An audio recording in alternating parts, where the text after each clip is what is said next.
কি হলো আরিয়া? বোকার মতো দাঁড়িয়ে আছো কেন? কি ভাবছো? যাও শুয়ে পড়ো। Good night.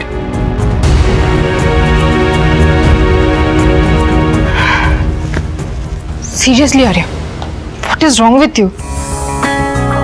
কি সব ইমাজিন করছিলি?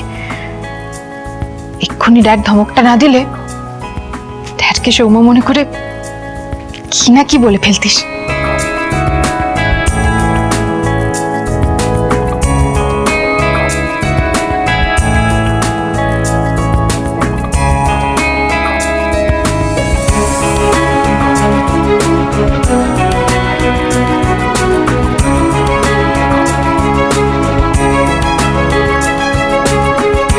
সত্যি এটা কি হচ্ছে তোর? ওই ছেলেটা কি সত্যি তোর ওপর কোনো ম্যাজিক করেছে? তাই সারাক্ষণ শুধু ওর কথাই ভাবছিস তুই?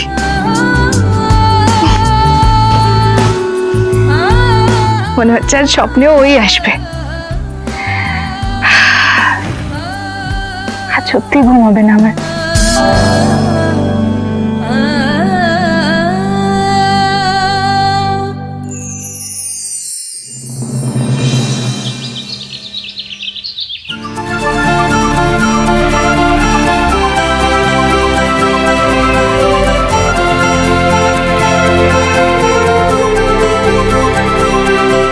এসে গেছি, আপাতত এই কটা শাড়ি গুছিয়েছি, নে নাও ধরো। আরো অনেক শাড়ি আছে বাবা, গোছাতে হবে। এই হয় না, আরে বাবা শাড়ি জামা কাপড় পরে হবে, আগে তো ক্রকারি সেটগুলো গুছোতে হবে। তুমি একটু রান্নাঘরে যাও না, বাকিগুলো নিয়ে এসো না। হ্যাঁ হ্যাঁ দাঁড়াও। ওটাই আমি বলছিলাম, এত বাসন আমাদের সবকিছু না ঠিকঠাক করে নিয়ে যেতে হবে, জানাই। দাঁড়াও আমি দেখছি। এই এই আমার ব্যাগটা, বুঝলি? এই ব্যাগটা কিন্তু খুব ভালো করে রাখতে হবে। এই ব্যাগে সব মেকআপ টেকআপ আছে, খুব সাবধানে রাখবি। আর আমার ডিজাইনার শাড়িগুলো ভালো কাটানে রেখেছিস তোরা?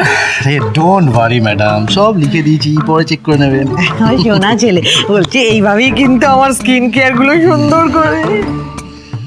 আমার তো স্কিন কেয়ারটা আমি গোছাইনি নিজে। এই বাবা এগুলো কি যে করি না, স্কিন কেয়ারটা এখনো হলো না। ও দিদি রঞ্জিনী, কি এটা দেখে চলতে পারিস না? এত তাড়াহুড়ো কি আছে তো? সরি বর্দি ভাই, আসলে এত প্যাকিং এত কিছু যতই গোছাচ্ছি কিছুতেই শেষ হচ্ছে না।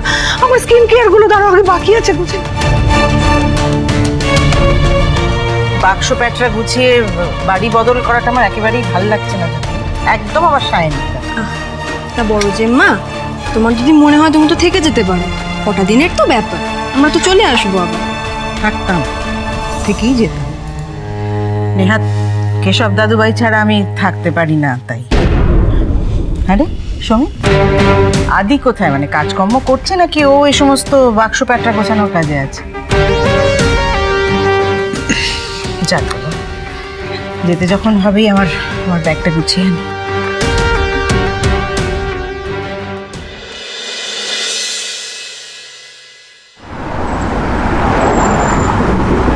কি কাজ হয়ে গেছে? হ্যাঁ স্যার, করে দিচ্ছি।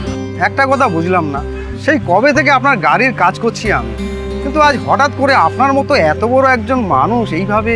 আসলে ছোটদেরকে কিছু শেখানোর জন্য মাঝে মাঝে বড়দেরকেও ছোট শাস্তি হয়। অল্প বিস্তর দুষ্টুমি করতেই হয়, তাতে কোনো ক্ষতি আছে?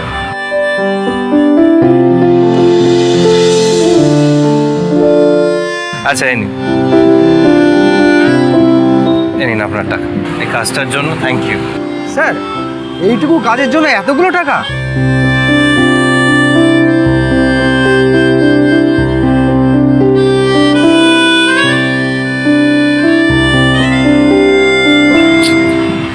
মেয়েটা বাইক রেখে চলে গেল, কখন যে আসবে।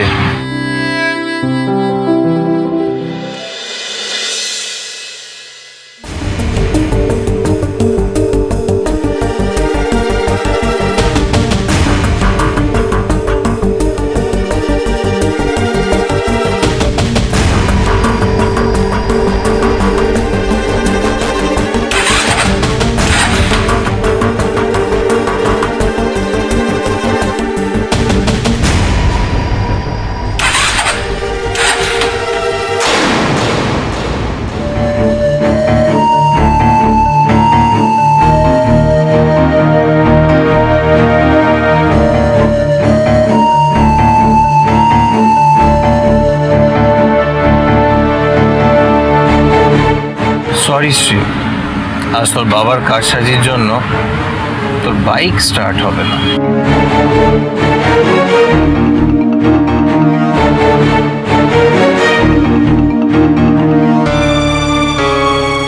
তোর বাবা এই বাইকটা স্টার্ট নিচ্ছে না কেন এখন? কি হলো হঠাৎ? আজ আমার মেয়ে বুঝবে, ও যতই অভিমান করুক না কেন, ওর বাবার সামনে ওর অভিমান টিকবে না।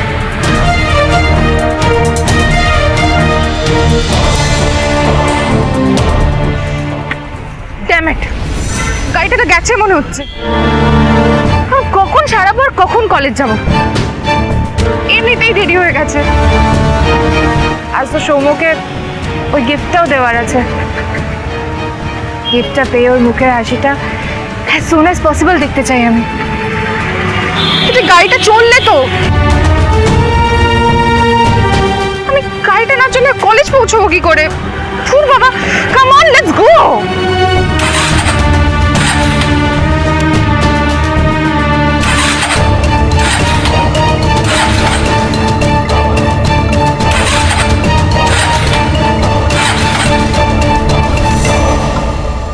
কি ব্যাপার এখানে দাঁড়িয়ে?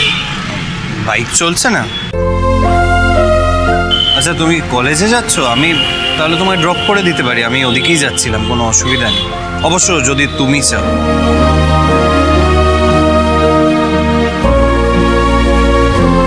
প্লিজ হ্যাঁ বলে দে শ্রী, তোর বাবা তোর সঙ্গে একটু টাইম স্পেন্ড করবে বলেই তো বাইকটা খারাপ করলো। এছাড়া নিজের মেয়ের সঙ্গে 2 মিনিট কথা বলার আর কোনো উপায় ছিল না। ওনার গাড়িতে উঠতেই চাই না আমি। ড্যাডের কথা মতো ওনার বাড়ির কারোর সাথে কোনো রিলেশনই রাখতে চাই না। বাট লিফট না নিলে তো তাড়াতাড়ি কলেজ যাওয়া হবে না। আমি জানি তুমি আমাদের উপর খুব রেগে আছো, তাই রাগের মধ্যে লিফটে রিকোয়েস্ট করাটা ঠিক হবে না। তাই যে কোনো অচেনা মানুষের থেকেও লিফট নেওয়া যায়, কিন্তু আমি তো আবার তোমার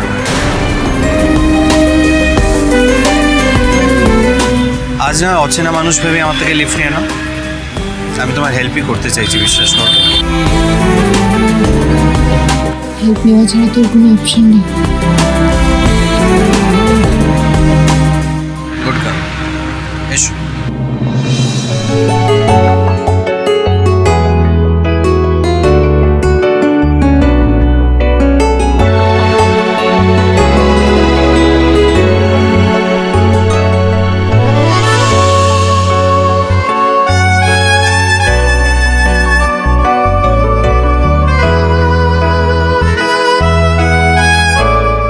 তোমরা এক্স্যাক্টলি কি চাও আঙ্কেল? বাড়ির সবাই আমাকে ফোন করছো, স্টক করছো, কেন বারবার আমার সামনে এসে আমাকে এভাবে ইরিটেট করছো? এমনিতেই শ্রী আমাদের উপরে এত রেগে আছে, তার উপর এত বড় একটা সিদ্ধান্ত নিয়ে ফেললাম। সত্যি বুঝতে পারছি না ঠিক করছি কি ভুল করছি। কোনো ভুল করছো না।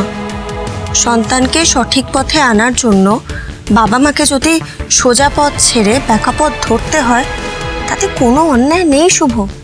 দাদার হাত থেকে স্ত্রীকে ছাড়িয়ে তোমাদের অবধি পৌঁছে দেওয়ার জন্য এইটুকু তো আমাদের করতেই হবে।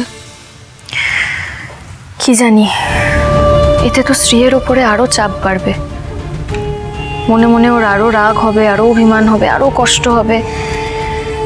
সব কিছুর জন্যে মেয়েটা মানসিকভাবে তৈরি তো। আমি স্ট্রং হলেও আমার মনে অত জোর নেই আঙ্কেল। আমার সহ্যের একটা লিমিট আছে।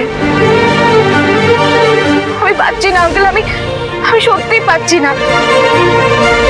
প্লিজ প্লিজ আমাকে এবার শান্তি দাও, আমাকে একা ছেড়ে দাও। আমি ঝুট ঝামেলা চাই না। কিন্তু আমি তো তোমার সাথে কোনোদিনও কোনো ঝামেলা করিনি। সেই কারণেই তোমার সাথে আমার আলাদা বন্ডিং আছে আঙ্কেল, যেটা আমি সারা জীবন রাখতে চাই। দেখো আঙ্কেল, আমি কোনোদিনও তোমাকে আমার ড্যাডের জায়গা দিতে পারবো না।